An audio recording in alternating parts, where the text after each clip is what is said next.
1962 एक नया मुल्क, सिर्फ 15 साल पुराना, और वो खला में रॉकेट दाग रहा था।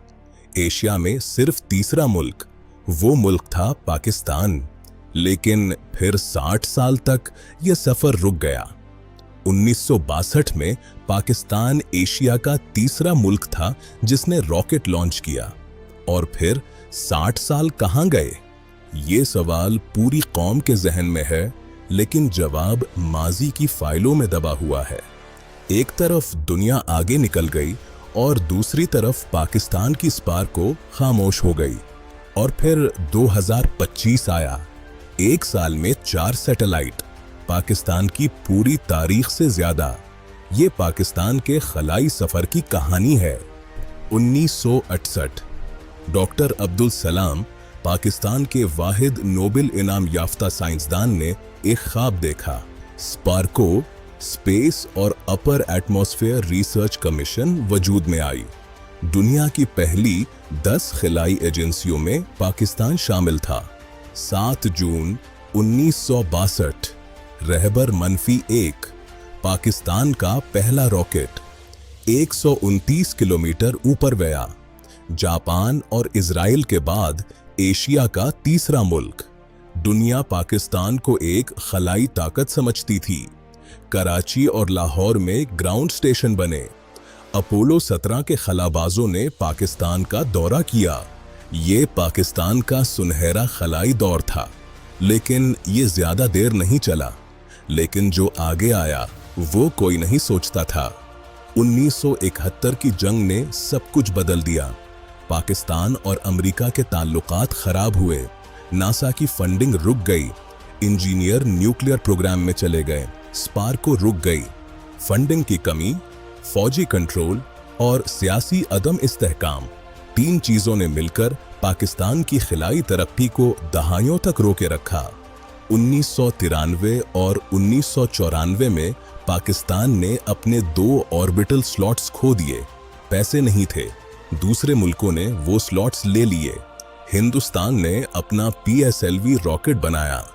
पाकिस्तान के पास आज भी अपना सैटेलाइट लॉन्चर नहीं है, हालांकि बैलिस्टिक मिसाइल टेक्नोलॉजी मौजूद है। 1991 में मगरबी ममालिक ने पाकिस्तान को टेक्नोलॉजिकल डिनायल का निशाना बनाया।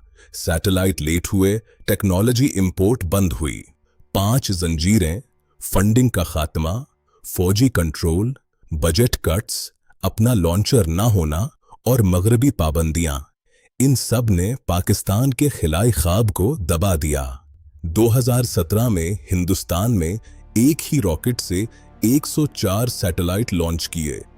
इसी साल पाकिस्तान के पास खला में कोई एक्टिव सैटेलाइट नहीं था। इल्म था, काबिलियत थी, लेकिन इरादा, फंडिंग और निजाम नहीं था। 60 साल जाया हुए, लेकिन 2024 से कहानी बदल गई। जनवरी 2025 पाकिस्तान का पहला domestic earth observation satellite EO1 खला में पहुंच गया। वापसी का पहला कदम। और फिर पाकिस्तान ने रुकने से इनकार कर दिया। फरवरी 2025 EO2, जुलाई 2025 PRSS-1, अक्टूबर 2025 HS-1। एक साल में 4 सैटेलाइट, स्पार्को की पूरी तारीख से ज्यादा। खला से पाकिस्तान की ज़राअत की निगरानी अब हकीकत है।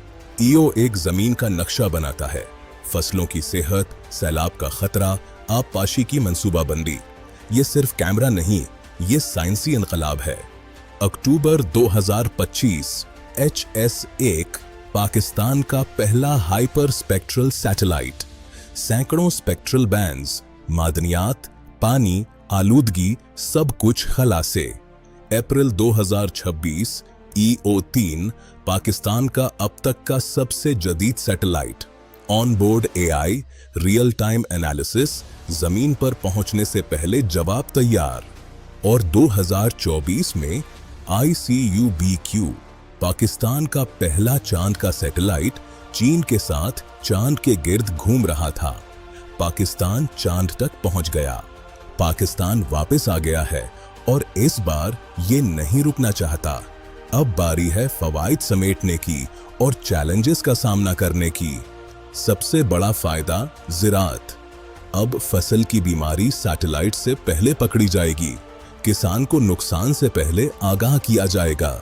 सैलाब अब हमें सरप्राइज नहीं दे सकेंगे, हमारे सैटेलाइट पहले से खबरदार करके हजारों जानें बचा सकते हैं। पाकिस्तान में 7,000 से ज्यादा ग्लेशियर्स पिघल रहे हैं। सैटेलाइट ही उनका वाहिद काबिल एतमाद मॉनिटर है। ये हमारी माहौलियाती बका की जंग है।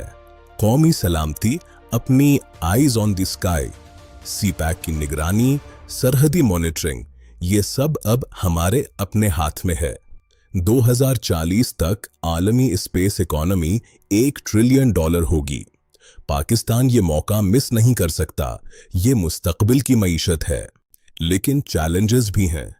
अभी तक तमाम सैटेलाइट चीन से लॉन्च हुए हैं। चीन की टेक्नोलॉजी पर इन्हिसार एक बड़ा सवालिया निशान है। लोग पूछते हैं, ये पैसे गरीबी मिटाने में क्यों नहीं लगाए? ये सवाल जायज है, लेकिन टेक्नोलॉजी के बगैर गरीबी मिटाना नामुमकिन है। पाकिस्तान में अभी तक स्पेस लॉ मौजूद नहीं। प्राइवेट सेक्टर पार्टिसिपेट नहीं कर सकता। ये कानूनी रुकावट तरक्की को रोकती है।